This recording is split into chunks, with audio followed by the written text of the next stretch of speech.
تو آدمی اپنے بیوی اور بچوں کی وجہ سے ہلاک ہو جائے گا۔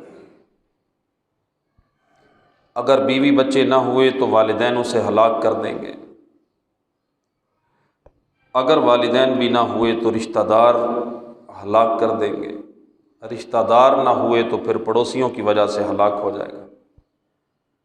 صحابہ نے عرض کیا یا رسول اللہ صلی اللہ علیہ وسلم، یہ کیسے ہوگا کہ ماں باپ کی وجہ سے، بیوی بچوں کی وجہ سے بندہ ہلاک ہو جائے؟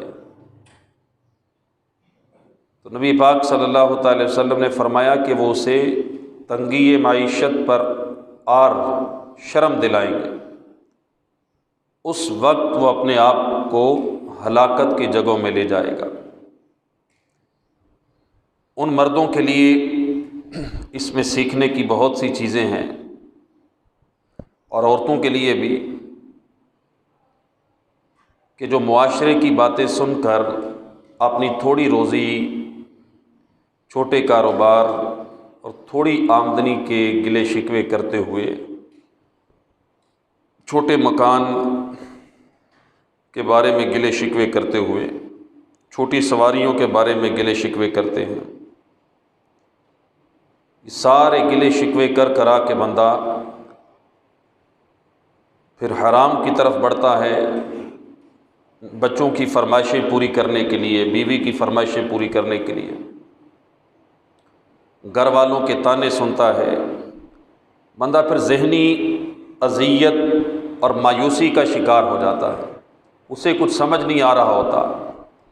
کہ آخر وہ کرے تو کیا کرے، چونکہ اسے بیوی بچوں کی فرمائشیں بھی پوری کرنی ہیں، وسائل بھی کم ہیں، لہٰذا وہ ان بے جا فرمائشیں پوری کرنے کے لیے حلال اور حرام کی تمیز کیے بغیر اپنی قبر اور اپنی آخرت کو داؤ پہ لگانے کا فیصلہ کر لیتا ہے۔ جیسا کہ حضرت سیدنا ابو ہریرہ رضی اللہ تعالیٰ عنہ سے روایت ہے، نبی پاک صلی اللہ تعالیٰ علیہ وآلہ وسلم نے فرمایا یأتی علی الناس زمان لا یمال المرء ما اخذ منہ امن الحلال ام من الحرام۔ فرمایا کہ لوگوں پر ایک زمانہ ایسا آئے گا کہ آدمی کو اس بات کی کوئی پرواہ نہ ہوگی کہ اس نے مال کہاں سے حاصل کیا، حرام سے یا حلال سے۔ مفتی احمد یار خان نعیمی اس حدیث کی شرح میں فرماتے ہیں، یعنی آخر زمانے میں لوگ دین سے بے پرواہ ہو جائیں گے، پیٹ کی فکر میں ہر طرح پھنس جائیں گے، آمدنی بڑھانے، مال جمع کرنے کی فکر کریں گے، ہر حرام اور حلال لینے پر دلیر ہو جائیں گے، جیسا کہ آج کل عام ہے۔ لیکن یاد رکھیے جن اہل و عیال کے لیے ہم دن رات کماتے ہیں، وہی کل بروز قیامت ہماری رسوائی اور بربادی کا سبب بنیں گے۔ اگرچہ ماں باپ، بیوی بچے، قرابت دار، ان کے حقوق کی ادائیگی ہمارے ذمہ ہے، لیکن ہم ان کی خواہشات پوری کرنے اور ان کے طعنوں سے بچنے کے لیے حرام اور حلال کی پرواہ کیے بغیر مال و دولت کماتے رہے، مشکل وقت میں انہیں صبر و شکر، توکل اور قناعت کا ذہن بنانے کی بجائے حلال اور حرام کی تمیز کیے بغیر اگر کماتے رہے، انہیں حلال اور حرام کی تمیز نہ سکھائی، تو کل بروز قیامت یہی اولاد اور یہی گھر والے ہمارے خلاف اللہ کی بارگاہ میں کھڑے ہو جائیں گے، مقدمہ کریں گے، ہمیں پکڑ لیں گے۔ حضرت سیدنا فقیہ ابو لیث سمرقندی رحمۃ اللہ تعالی علیہ نقل فرماتے ہیں، کہتے ہیں کہ مرد سے تعلق رکھنے والوں میں سب سے پہلے اس کی زوجہ اور اس کی اولاد ہے، یعنی قیامت کے دن سب سے پہلے اللہ کی بارگاہ میں مرد کے خلاف کھڑے ہونے والے اس کی اولاد اور اس کی بیوی۔ پہلا مقدمہ جو ہمیں قیامت کے دن لڑنا پڑے گا وہ اپنی بیوی اور بچوں کے خلاف لڑنا پڑے گا، یہ ہم پہ سب سے پہلا کیس کریں گے قیامت کے۔ جو آج ہماری زندگی میں سب سے پہلی ترجیح ہے، ہر مرد کی زندگی میں ماں باپ کے بعد پہلی ترجیح اس کی اولاد اور اس کی بیوی ہے، جن کے لیے ہم نے کمانا ہے، جن کو ہم نے کھلانا ہے، جن کو ہم نے پڑھانا ہے، جن کو ہم نے مکان اور دنیا کی ہر سہولت دینی ہے۔ قیامت کے دن سب سے پہلا کیس ہمارے خلاف اللہ کی بارگاہ میں یہ کریں گے، اللہ کی بارگاہ میں عرض کریں گے، ہمارے رب ہمیں اس بندے سے ہمارا حق دلا۔ ہمارے بارے میں ہمارے بیوی بچے کہیں گے، کیونکہ اس نے ہمیں کبھی دینی امور کی تعلیم نہیں دی، یہ ہمیں دنیا میں حرام کھلاتا رہا جس کا ہمیں علم ہی نہیں تھا۔ نبی پاک صلی اللہ تعالی علیہ وسلم نے فرمایا پھر اس بندے کو اتنا مارا جائے گا، اتنا مارا جائے گا کہ اس کا گوشت جڑ جائے گا، پھر اسے میزان ترازو کے پاس لایا جائے گا، فرشتے پہاڑوں کے برابر اس کی نیکیاں لے کے آئیں گے، جو اس نے زندگی میں نمازیں پڑھی، حج کیے، روزے رکھے، سخاوتیں کی، ہر سال یہ حج کے لیے جاتا رہا، عمرے کرتا رہا، لوگوں کی مدد کرتا رہا، خیر خواہی کرتا رہا، اپنا مال اللہ کی راہ میں خرچ کرتا رہا، پہاڑ جتنی نیکیاں،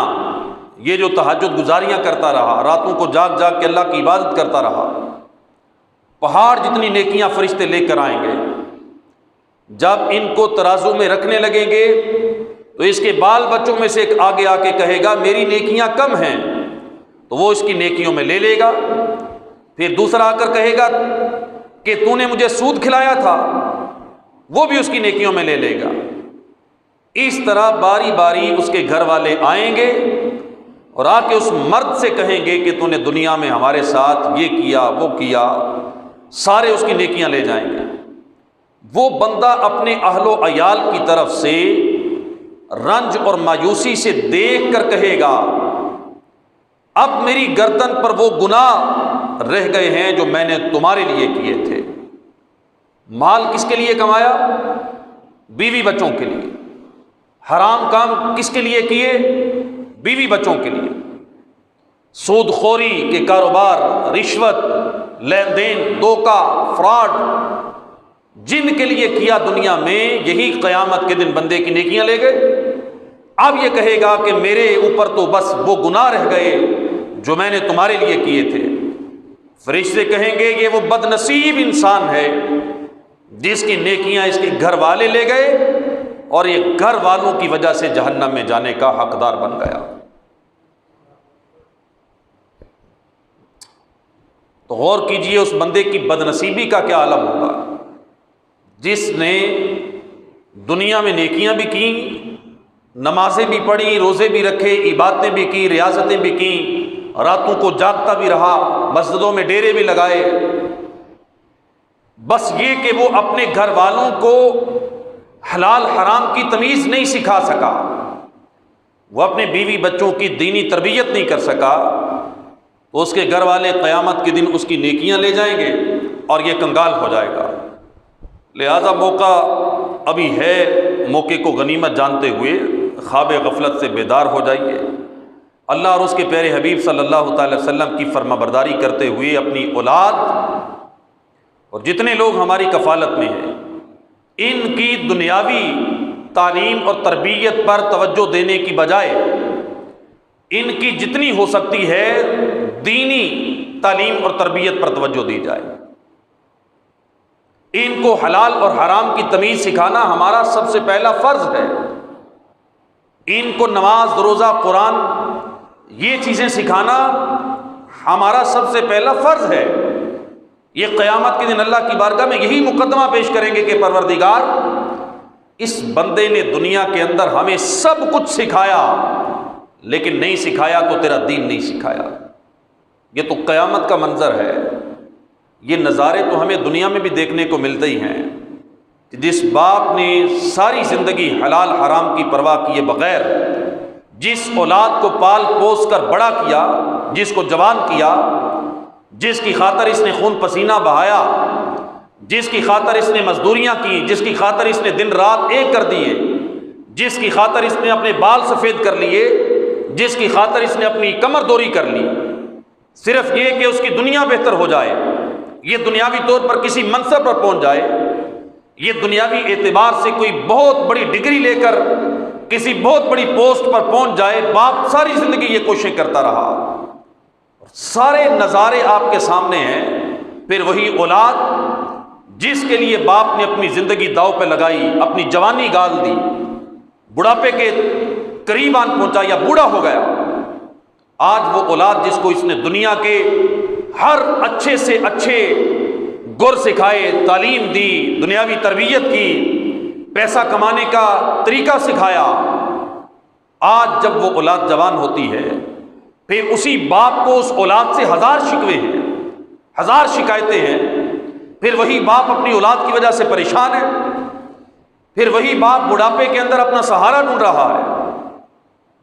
دنیاوی اعتبار سے بھی اور دینی اعتبار سے بھی، اخروی اعتبار سے بھی فائدہ اسی میں ہے کہ بندہ اپنی اولاد کے لیے سب سے پہلے دینی تربیت اور دینی تعلیم کا اہتمام کرے، جس سے آج ہم غافل ہیں۔ دنیاوی طور پہ آپ جتنا بھی اپنی اولاد کو سکھا لیں، پڑھا لیں، یہ جتنا زیادہ پڑھ جائیں گے، جتنے بڑے منصب اور مقام پر پہنچ جائیں گے، دنیا کے اندر ان کی اتنی زیادہ عزت بڑھے گی، معاشرے میں مقام و مرتبہ بڑھے گا۔ اور یہ دنیا کا اصول ہے، جس اولاد کا مقام و منصب بڑھتا چلا جاتا ہے، اس کے لیے اپنے والدین کے لیے وقت اس کے پاس کم ہوتا چلا جاتا ہے، وہ اپنے حقوق ادا کرنے سے معذور ہوتا چلا جاتا ہے، مجبور ہوتا چلا جاتا ہے۔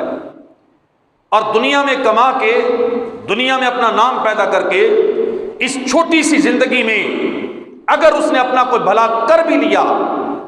یا آپ کا کوئی بھلا کر بھی لیا، تو پھر مرنے کے بعد تو ایک لمبی زندگی ہے، ایک طویل زندگی ہے،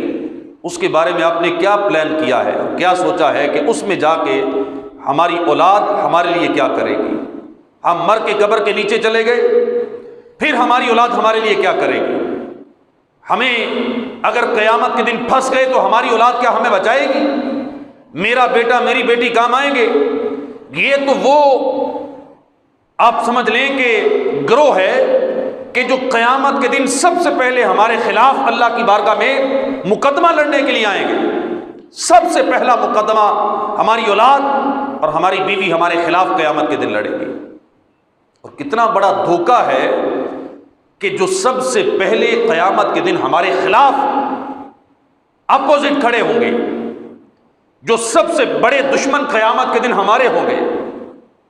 جو ہمیں قیامت کے دن بخشیں گے نہیں، جو قیامت کے دن ہم پہ ترس نہیں کھائیں گے۔ کتنا حوصلہ ہے اس اولاد کا کہ باپ اس کے سامنے جہنم میں جا رہا ہوگا اور اولاد اپنی نیکیاں باپ کی نیکیوں سے اٹھا کے لے جائے گی کہ مجھے اتنی حاجت ہے، میں جنت میں چلا جاؤں، اسے جہنم میں پھینکنا ہے تو پھینک دیا جائے۔ کتنی بڑی بدنصیبی ہے اس باپ کی کہ جس کے مقابلے میں قیامت کے دن اسی کی اولاد آ کے کھڑی ہو کے کہے مجھے میرا حق اس بندے سے دلوایا جائے۔ آج دنیا کے اندر آپ دیکھیں، کسی کورٹ کچہری میں اگر باپ کے سامنے بیٹا کھڑا ہو جائے، اپنا حق مانگنے کے لیے کھڑا ہو جائے اور اپنے باپ کے اوپر ایف آئی آر کروا دے یا اسے تھانے کچہریوں میں لے کے جائے، تو آپ کی رائے کیا ہوگی اس بیٹے کے بارے میں، اس اولاد کے بارے میں کہ جو اپنے باپ کو تھانے کچہریوں میں لے کے گیا، کورٹ کچہریوں میں گھسیٹا، وکیل اپنے باپ کے خلاف ہائر کیے، اپنے باپ کو جج کے سامنے پیش کیا، اپنے باپ کے اوپر مقدمہ دائر کر دیا؟ آپ کی رائے کیا ہوگی؟ آپ ایسی اولاد کو کیا کہیں گے؟ نافرمان، گستاخ، بے ادب، بے وقوف، جاہل، ان پڑھ، گنوار، ناخلف، کیا کیا کہیں گے کہ جس نے دنیا کی ایک عدالت میں اپنے باپ کے اوپر مقدمہ درج کر دیا ہے،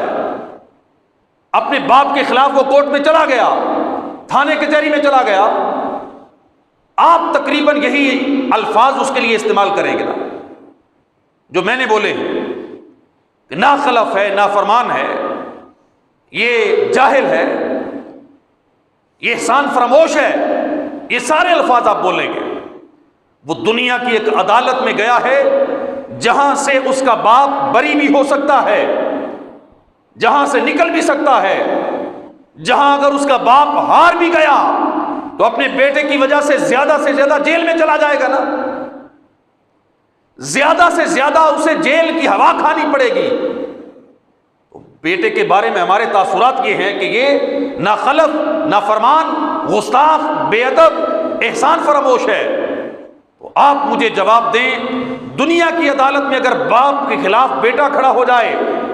تو یہ گستاخ اور بے ادب اور ناخلف اور احسان فراموش ہے۔ باپ کا بس چلے تو اس بیٹے کو اپنی جائیداد سے آگ کرے، باپ کا بس چلے تو اسے اپنے گھر سے نکال دے، باپ کا بس چلے، کرتے بھی ہیں والدین، اس کے لیے اپنا چہرہ دیکھنا حرام قرار دے دے، اپنے گھر میں اپنی بیوی کو کہہ دے کہ یہ میرے گھر میں نہ آئے، نہ تجھ سے ملے، آگ کر دے گا نا، نکال دے گا، کیونکہ اس نے میرے خلاف مقدمہ درج کیا، اس نے مجھے کورٹ کچہریوں میں گھسیٹا ہے۔ یہی کرے گا باپ بھی۔ معاشرہ، محلے دار، رشتہ دار سب اس بچے کو برا کہیں گے جس نے اپنے باپ کے خلاف مقدمہ درج کر دیا ہے، جو اپنے باپ کو تھانے میں بند کروا چکا، جو اپنے باپ کو کچہری میں لے گیا، جو اپنے باپ کو جیل کا راستہ دکھا رہا ہے، اب سب اسے برا کہیں گے، بری اولاد کہیں گے۔ میرے نبی صلی اللہ تعالی وسلم کا فرمان سنیے، حضور نے فرمایا قیامت کے دن تمہارے خلاف سب سے پہلا مقدمہ اللہ کی بارگاہ میں جو لے کر آئیں گے نا، وہ تمہاری اولاد اور تمہاری بیوی ہوگی۔ یہ سب سے پہلا مقدمہ تمہارے خلاف درج کروائیں گے، اور جیل بھیجنے کے لیے نہیں، تمہیں جہنم میں بھیجنے کے لیے۔ یہ تمہیں تھانے کچہریوں کے چکر نہیں لگوانا چاہتے، یہ تمہارے بارے میں کہیں گے کہ اسے جہنم میں ڈال دیا جائے کہ اس نے دنیا کے اندر ہمارے حقوق ادا نہیں کیے۔ کیا حقوق ادا نہیں کیے؟ اس نے ہمیں حلال حرام کی تمیز نہیں سکھائی، یہ ہمیں سود کے پیسے کھلاتا رہا، رشوت خوریاں کر کے ہمارا پیٹ بھرتا رہا۔ اولاد کو ایک بار تو سوچنا چاہیے تھا، اس نے جتنا بھی گناہ کیا، جتنے بھی سود خوریاں کی، رشوت خوری کی ہے، دھوکے دیے ہیں، فراڈ کیا ہے، جھوٹ بولے ہیں، اپنی ذات کے لیے تو نہیں کیا، اس نے تو سارا کچھ ہمارے لیے کیا تھا۔ بیوی کی فرمائشیں پوری کرنے کے لیے، بیٹوں کی فرمائشیں پوری کرنے کے لیے، بیٹیوں کو جہیز دینے کے لیے، بیٹیوں کی شادیاں کرنے کے لیے، یہ ساری زندگی حرام کماتا رہا، محنت مزدوریاں کرتا رہا، لوگوں کو دھوکے دیتا رہا۔ میرے بچے خوشحال ہو جائیں، میری بچی خوشحال ہو جائے، میرا بچہ کسی اچھے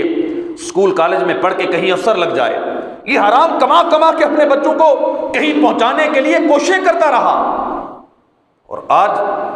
قیامت کے میدان میں وہی بچہ جو دنیا کے اندر اسی کی حرام کمائی کی وجہ سے بہت بڑا افسر بھی لگ گیا تھا، بہت زیادہ سہولتیں بھی اسے دنیا میں ملی تھی، لیکن قیامت کے دن یہ کسی چیز کا لحاظ نہیں کرے گا، سیدھا آ کے اللہ کی بارگاہ میں عرض کرے گا کہ اس بندے کو میری جگہ جہنم میں ڈالنا ہے تو اسے ڈالا جائے، میری نیکیاں کم ہیں تو اس کی نیکیوں سے لے کر دی جائیں، مجھے اگر میرے گناہ زیادہ ہیں تو میرے گناہ میرے باپ کے کھاتے میں ڈالے جائیں، اس کو جہنم میں ڈالو، یہ جہنم میں ڈالے جانے کا حقدار ہے، یہ اصل مجرم ہے ہمارا، پورے گھر کا،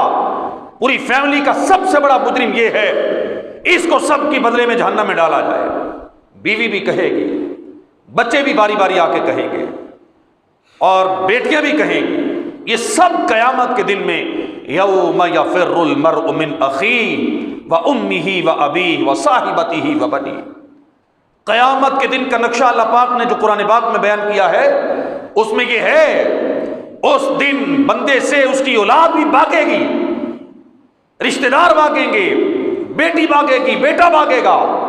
کوئی بھی ایسا نہیں ہوگا جسے اپنے باپ پہ ترس آئے گا۔ یہ ترس کھانا صرف دنیا میں ہے، وہ بھی بعض اولادیں ترس کھاتی ہیں، بعض نہیں کھاتی، بیٹے تو ویسے کم ترس کھاتے ہیں، بعض بیٹیاں ہوتی ہیں کہ اسے بوڑھے والدین پہ ترس آ جاتا ہے، لیکن قیامت کے دن نہ بیٹی نہ بیٹا کوئی کسی پہ کسی طرح کا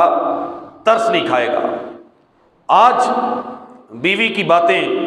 گھر والوں کی باتیں، طرح طرح کے ان کے تانے، طرح طرح کی ان کی فرمائشیں، یہ پوری کرنے کے لیے بندہ مارا مارا پھرا ہے۔ نبی پاک صلی اللہ تعالی وسلم نے فرمایا نا کہ اس کی اولاد نہیں تو بیوی، بیوی نہیں تو ماں باپ، ماں باپ نہیں تو رشتہ دار، رشتہ دار نہیں تو پڑوسی، یہ سب اسے جہنم میں ڈالیں گے۔ کیسے ڈالیں گے؟ بیوی فرمائشیں کرے گی، اولاد تانے دے گی، بعض بیویاں بھی تانے دیتی،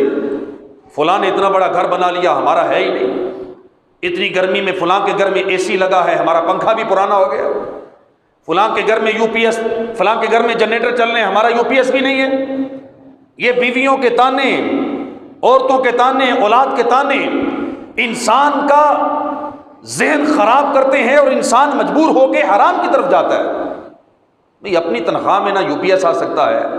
نہ جنریٹر لگوا سکتے ہیں، اپنی تنخواہ میں اے سی بھی افورڈ نہیں کر سکتے، اپنی سیلری میں، اپنی کمائی میں ہم نئی سہولتیں دے سکتے۔ پھر یہ اولاد، یہ بیوی بچے بندے کو مجبور کرتے ہیں کہ چلو حرام کا دروازہ کھولا جائے،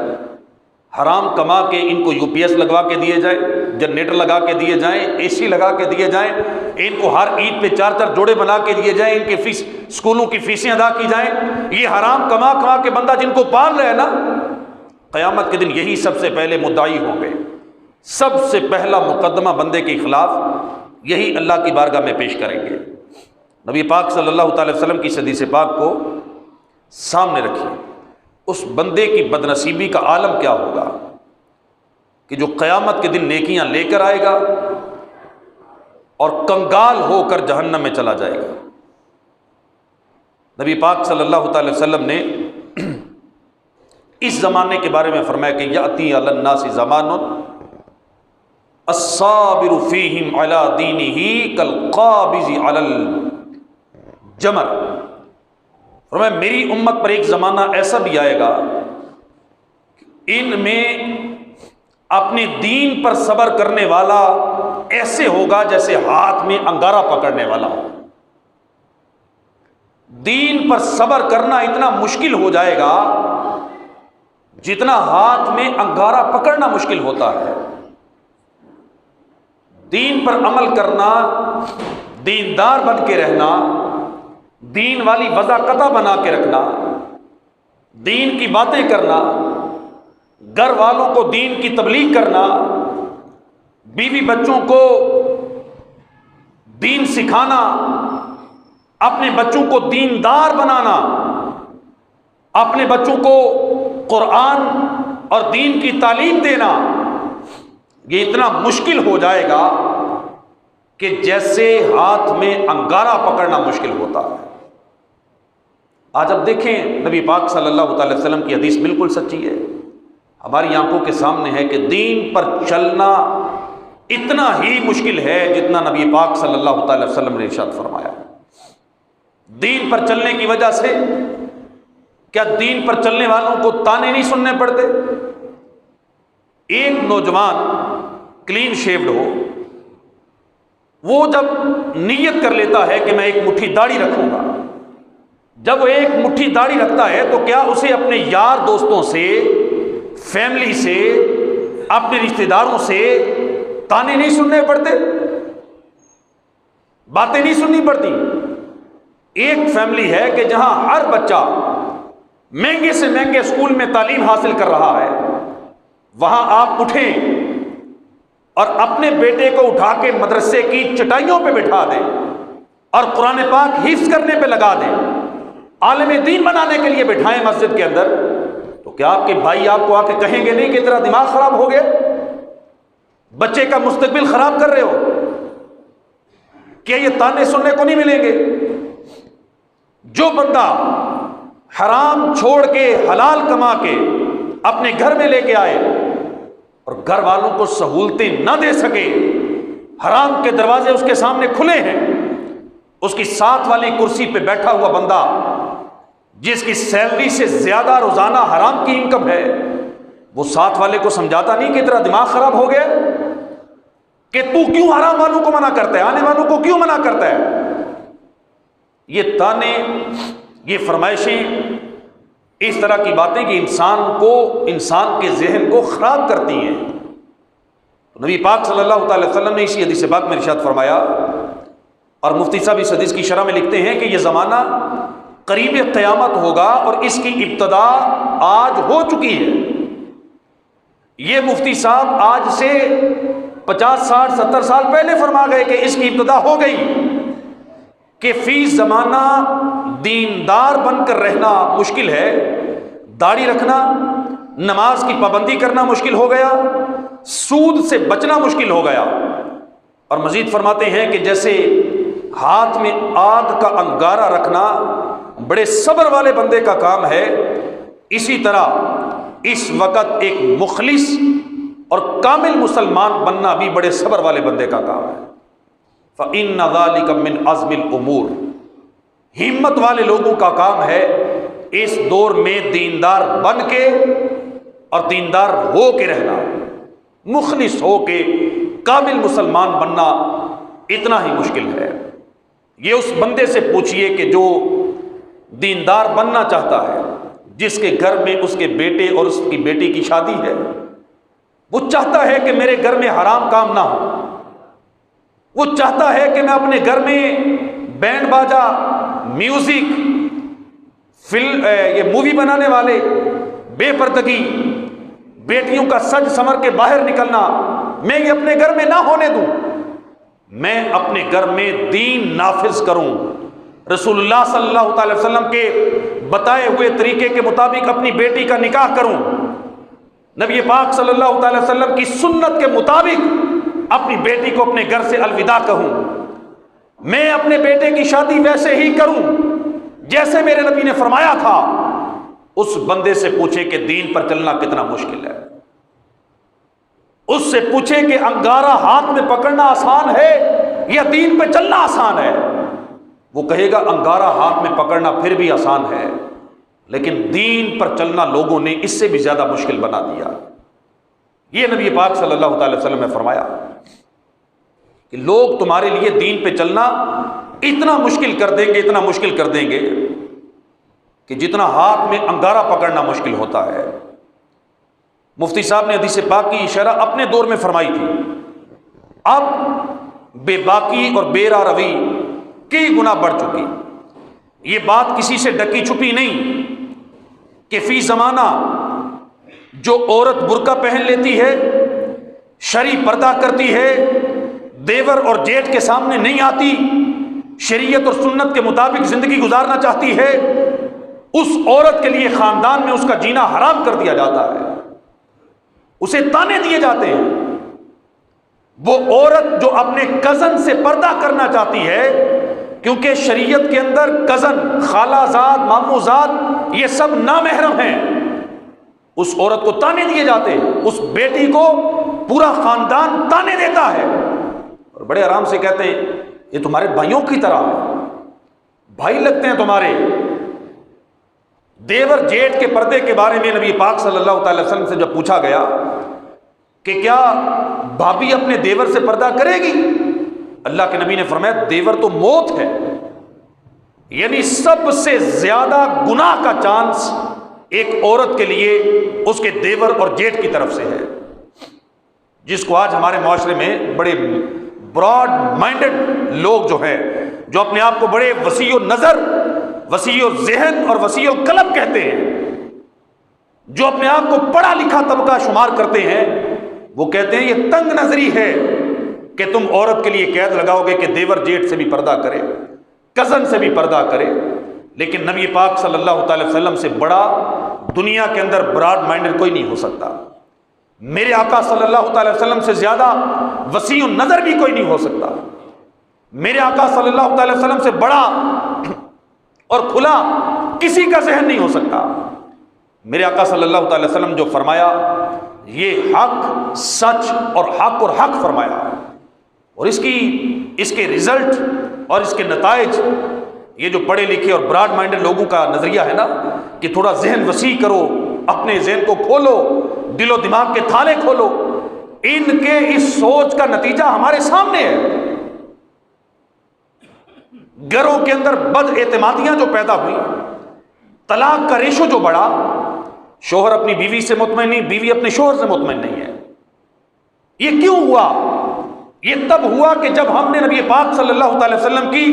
ان احادیث مبارکہ کو اگنور کیا۔ کتنے شرم کی بات ہے کہ جب ایک مرد اپنی عورت کو غیر مردوں سے ملنے کی اجازت اس لیے دے رہا ہے کہ مجھے بھی غیر عورتیں دیکھنے کا موقع ملے گا، جب ایک مرد اپنی عورت کا تعارف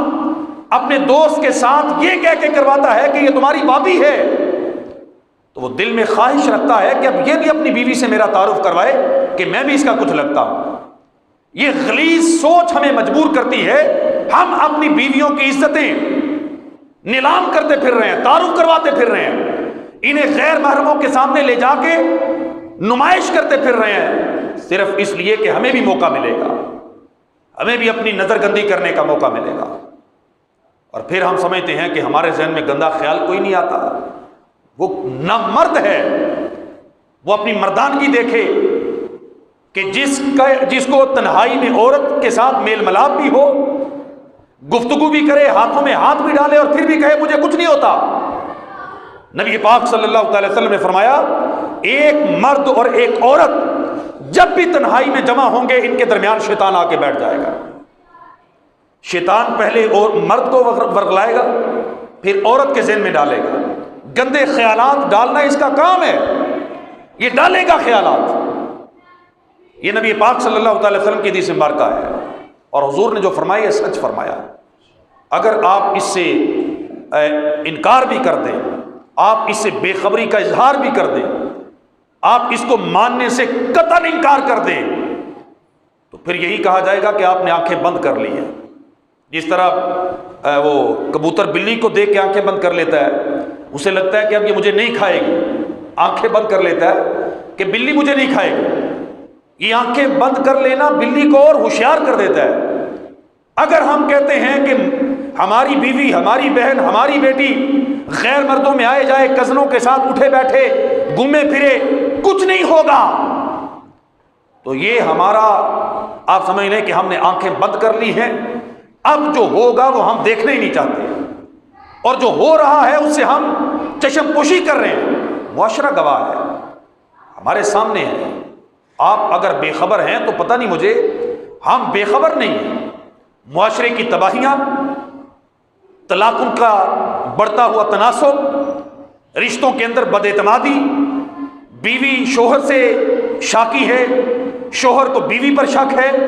یہ ساری رپورٹیں ایک دو نہیں، تسلسل کے ساتھ آ رہی ہیں، تسلسل کے ساتھ، اور بڑی تعداد میں آ رہی ہیں۔ وجہ کیا ہے؟ وجہ یہی ہے کہ ہم نے کبوتر کی طرح آنکھیں بند کرنا شروع کر دی۔ ہم نے نبی پاک صلی اللہ تعالی وسلم کے فرامین کو پسے پشت ڈالنا شروع کر دیا۔ میرے نبی صلی اللہ تعالی وسلم سے بڑھ کر نیک، صالح، متقی، پرہیزگار،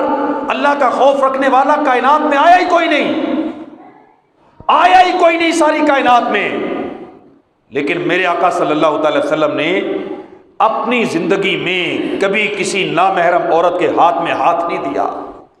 بیعت بھی کیا تو پردے میں رکھ کے کلمہ پڑھایا، اور اپنی گھر کی خواتین کے بارے میں میرے آقا صلی اللہ تعالی وسلم کی غیرت یہ تھی، ہمیں سکھانے کے لیے تھی کہ جب عائشہ صدیقہ رضی اللہ تعالی عنہا سے فرمایا کہ تم پردہ کرو، اور نبینا صحابی آئے، انہوں نے عرض کیا کہ حضور وہ تو ہمیں دیکھ ہی نہیں رہے، پردہ کس سے کریں؟ اللہ کے نبی نے فرمایا کہ وہ نہیں دیکھ رہے، تم تو اسے دیکھ رہی ہو نا۔ یہ غیرت دیکھیں کتنی ضروری ہے ایمان کے اندر، جو نبی پاک صلی اللہ تعالی وسلم نے سکھائی۔ اللہ کے نبی صلی اللہ تعالی وسلم ایک دفعہ سفر میں تھے، تو آپ کے سفر کے اندر ایک ایسا بندہ تھا جس کی آواز بڑی پیاری تھی، سر بڑے پیارے تھے، وہ اونٹوں کو ہانکنے والا غلام تھا، اور لوگ اپنے اونٹوں کے لیے غلام رکھتے تھے، اور وہ غلام رکھتے تھے جس کی آواز، سانس اور سر پیاری ہوتی، کیونکہ یہ اونٹوں کو تھکنے نہیں دیتے تھے۔ جب اونٹ تھک جاتے تھے نا تو ایسا نغمہ یہ گاتے تھے کہ اونٹ دوبارہ جوان ہو کے پھر دوڑ شروع کر دیتے۔ سفر میں نبی پاک صلی اللہ تعالی وسلم کے ساتھ کچھ خواتین بھی تھیں، اور یہ ہدی خان جسے کہا جاتا ہے، اونٹوں کو ہانکنے والا، یہ بھی ایک بندہ تھا۔ اس نے بڑے پیارے سر میں جب کوئی نغمہ گایا اونٹوں کو اٹھانے کے لیے، جائز تھا، ناجائز تو نہیں تھا۔ نبی پاک صلی اللہ تعالی وسلم کے سامنے ناجائز تو نہیں گا سکتے تھے۔ حضور نے انہیں بلایا اور بلا کے فرمایا کہ اب تم گاؤ گے نہیں، اب تمہاری آواز نہیں نکلے۔ عرض کی حضور کیوں؟ فرمایا ہمارے قافلے میں خواتین بھی ہیں، اور خواتین کے بارے میں حضور نے فرمایا کہ یہ نازک شیشیاں ہیں۔ یہ کیا ہے؟ نازک شیشیاں ہیں، تھوڑی سی ٹھیس لگنے کی دیر ہے یہ ٹوٹ جائیں گی۔ تیری نیت خراب نہیں ہے، ان کی نیت بھی خراب نہیں ہے، لیکن جو میں جانتا ہوں وہ تم نہیں جانتے۔ عورت کا دل بڑا نازک ہوتا ہے، یہ مرد کی آواز سن کے بھی پھسل سکتا ہے، اتنا اس کو بچانا پڑتا ہے، اتنی اپنی بیٹیوں کی بہنوں کی نگہبانی کرنی پڑتی ہے۔ یہ نازک شیشیاں ہیں، ان کو تو کینکروں سے بھی بچانا تھا، پھولوں سے بھی بچانا تھا کہیں ٹوٹ نہ جائیں، لیکن بدنصیبی کا عالم یہ ہے کہ انہیں پتھروں کے حوالے کر دیا گیا، انہیں گھروں سے نکال دیا گیا، بیچاریوں پہ ترس نہیں کھایا گیا کہ کل کو اگر یہ اجڑی، اگر ان کی زندگی میں کوئی نہ ہونے والی چیز ہو گئی، اس کا قصور تو یہ ہے کہ اس نے ناسمجھی کا اظہار کیا، لیکن اس سے بڑا قصور اس کا ہے جس نے اس نازک شیشی کو اٹھا کے پتھروں کے سامنے رکھا۔ اسے نہیں پتا تھا یہ میری بیٹی ہے، بہن ہے، بیوی ہے، اس کا دماغ جلدی پھسل سکتا ہے، یہ جلدی باتوں میں آ جاتی ہے، اس کو بہلانا پھسلانا مشکل نہیں ہے۔ معاشرے کے اندر وہ مرد کے جو اس خباثت کا شکار ہے، ان کے لیے مشکل نہیں ہے عورتوں کو بہلانا پھسلانا۔ ٹیلی فون کا دور ہے، موبائل کا دور ہے، نیٹ کا دور ہے، اب تو اور زیادہ آسان ہو گیا۔ یہی مرد جو نیک، پارسا، شریف بن کے ایک عورت کو بہلاتا پھسلاتا ہے، اس کی منزل ایک ہی ہے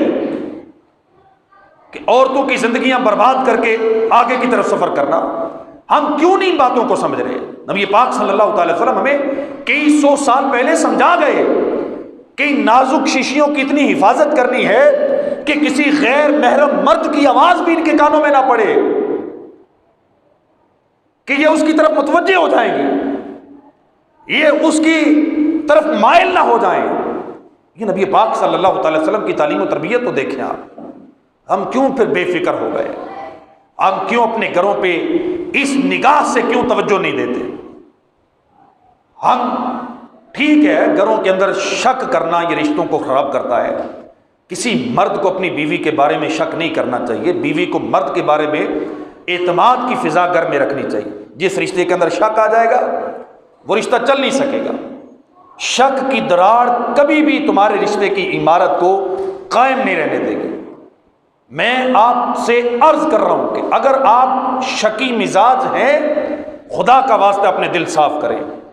اپنی بیٹیوں کے بارے میں، بیوی کے بارے میں، بہنوں کے بارے میں دل صاف کریں، لیکن میں یہ بھی ساتھ کہوں گا خدا کا واسطہ ہے کہ نظر کھلی رکھیں،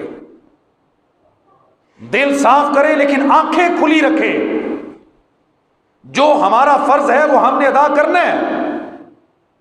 جتنی ہماری ذمہ داری ہے وہ ہم ادا کریں، اور پھر اللہ کی بارگاہ میں دعا کریں کہ یا اللہ معاملہ تیرے سپرد ہے، عزتوں کی حفاظت کرنے والا تو ہے، ہماری عزتوں کو، ہمارے گھر کی عزتوں کو محفوظ رکھ، اور یہ کہ اپنی نگاہ کو بھی پاک رکھے۔ جو مرد کسی عورت کے بارے میں اپنی نگاہ گندی کر لیتا ہے وہ انتظار کرے کہ کوئی نہ کوئی اس کے گھر میں بھی نظر لگا کے بیٹھا ہوا ہے، کوئی نہ کوئی اس کے گھر کی عزت کو بھی داغدار کر دے گا۔ یہ اصول ہے، اور حدیث پاک میں یہ اصول بیان کیا گیا۔ نبی پاک صلی اللہ تعالی وسلم نے فرمایا کہ تم اپنی نگاہ پاک رکھو، اللہ تمہاری عورتوں کی عزتوں کو محفوظ فرما دے گا۔ تم اپنی نگاہ پاک کر لو، اپنا کردار ستھرا کر لو، یہ بھی ایک علاج ہے۔ لیکن اس کے ساتھ ساتھ تو نبی پاک صلی اللہ تعالی وسلم نے ہماری تربیت فرمائی ہے، اس کو سامنے رکھیے کہ نیکی کے راستے پر چلنا واقعی مشکل ہے، واقعی مشکل ہے۔ آپ جب گھر میں اس طرح کی باتیں کریں گے تو ہو سکتا ہے اب تو طرح طرح کے تانے ملیں،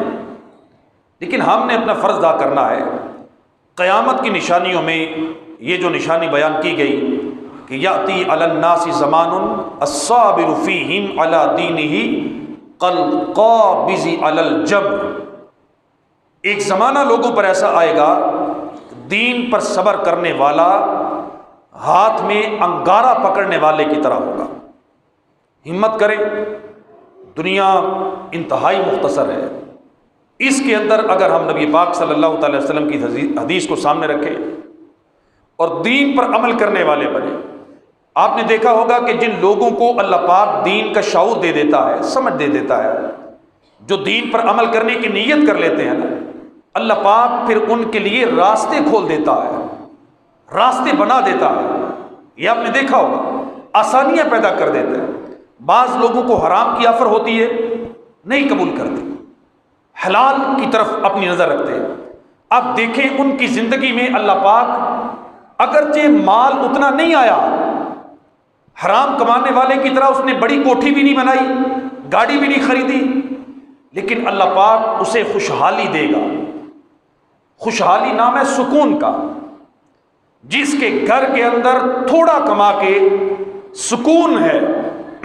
خوشحالی ہے، بہت زیادہ کمانے والا بھی کبھی کبھی اس کے گھر کو رشک کی نگاہ سے دیکھتا ہے۔ یار جس طرح کا سکون اللہ نے اسے دیا ہے، اس طرح کا سکون اللہ مجھے بھی دے۔ اور زیادہ کمانے کے چکر میں بعض اوقات بندہ بے سکون ہوتا ہے۔ وہ محاورہ کسی نے ایک کہاوت سنائی تھی کہ ایک بندہ دریا کے کنارے بیٹھ کے مچھلیاں پکڑ رہا تھا، اس نے 2 مچھلیاں پکڑی، اپنے تھیلے میں ڈالی اور گھر کی طرف چل پڑا۔ راستے میں اسے کوئی سمجھدار بندہ مل گیا، جس طرح آج کل موٹیویشنل اسپیکر ہے۔ اس نے کہا اللہ کے بندے 2 مچھلیوں سے بنے گا کیا؟ اس نے کہا ایک شام کو پکاؤں گا، ایک صبح پکاؤں گا، اور کل پھر یہاں سے آ کے 2 پکڑ کے چلا جاؤں گا۔ وہ بیٹھ گیا نیچے، بیٹھ کے اس نے سگریٹ لگایا، سگریٹ لگا کے ٹانگ پہ ٹانگ رکھی اور اسے اپنی زندگی کے بارے میں بتانے لگا اس موٹیویشنل اسپیکر کو۔ لیکن وہ اس کا ذہن بنانے لگا کہ تم اور مچھلیاں پکڑو، دریا میں مچھلیاں بہت زیادہ ہیں۔ اس نے کہا میں کیا کروں گا؟ اس نے کہا تم زیادہ مچھلیاں پکڑو گے، جا کے انہیں شہر میں بیچو گے، پیسے زیادہ ملیں گے۔ اس نے کہا پھر کیا ہوگا؟ اس نے کہا پیسے آئیں گے، پھر اور زیادہ کاروبار پھیلانا، آگے 2-4 بندے رکھ لینا، پھر شہر میں بڑی دکان بنانا، پھر ایک نہیں پھر تیری کئی دکانیں ہوں گی۔ اس طرح ہمت کرنے سے تو آگے بڑھتا چلا جائے گا۔ اس نے کہا پھر کیا ہوگا؟ اس نے کہا پھر تو ایک خوبصورت گھر بنانا، وہاں پہ تو اور تیری بیوی رہیں گے، بچے رہیں گے۔ پھر کیا ہوگا؟ اس نے کہا پھر اس گھر کے لان میں بیٹھ کے تو سگریٹ سلگانا اور ٹانگ پہ ٹانگ رکھ کے سگریٹ پیے گا تو مزہ نہیں آئے گا۔ تو اس مچھلیاں پکڑنے والے نے کہا کہ اللہ کے بندے، جو کام تو اتنے سالوں کے بعد مجھ سے کروانا چاہتا ہے وہ آج میں یہاں بیٹھ کے کر تو رہا ہوں۔ میں بڑے سکون میں بیٹھ کے سگریٹ تو پی رہا ہوں، پریشانی بھی کوئی نہیں، ٹینشن بھی کوئی نہیں، اور تو چاہتا ہے میں ساری زندگی اپنی لگانے کے بعد پھر یہیں آؤں، تو مجھے یہی رہنے دینا سکون میں۔ یہ اللہ رب العزت کی تقسیم ہے۔ بعض لوگوں کو اللہ پاک تھوڑا مال دے کے سکون دے دیتا ہے، اور بعضوں کو اللہ پاک بہت زیادہ مال دے کے بے سکونی دے دیتا ہے۔ تو ہم نے اللہ تعالیٰ سے سوال کرنا ہے کہ یا اللہ ہمیں جتنا ہماری قسمت میں ہے وہ دے، لیکن اس کے ساتھ ہمیں